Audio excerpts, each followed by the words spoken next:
That's why they pay athletes these fantastic salaries. I was listening to the radio the other day. They just contracted to pay one player on one team $6 million a year. Can you believe this? And why is that? It's the Roman circus. What does the emperor do when the people become restive, and when the people are asking questions, and when the people don't like the policies of the emperor? He sends them to the circus. He creates a circus. He builds a giant coliseum. And he begins to throw the Christians to the lions. And he has great chariot races and football games and basketball games, all to keep the idiots preoccupied with things that don't mean anything in the scheme of the entire world,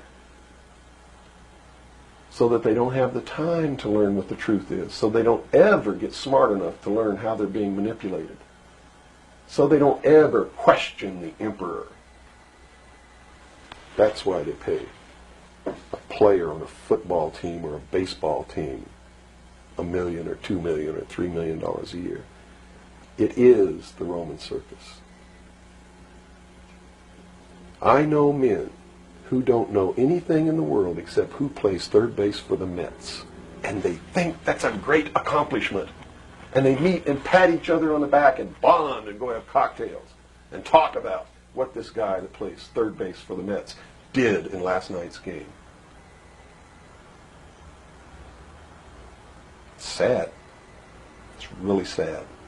Is there any room in a kind of society where these manipulations are not taking place for this type of entertainment, or any type of entertainment at all?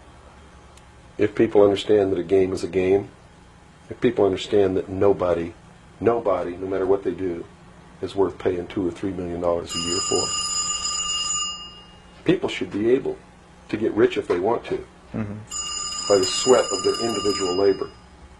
Okay? By going out and doing something for the world. Not by taking people's minds away from the emperor. It's a game. Football's a game. Football's a game. But let me tell you something. When 150 of the most powerful men and women in the world can meet in secret in Baden-Baden, Germany, and plot the fate of billions, and nobody even cares about it, but 6 football players go to lunch together, and it's in the headlines across the country, you have a reflection of the society in which that exists. And it is a sick society that is doomed to self-destruction.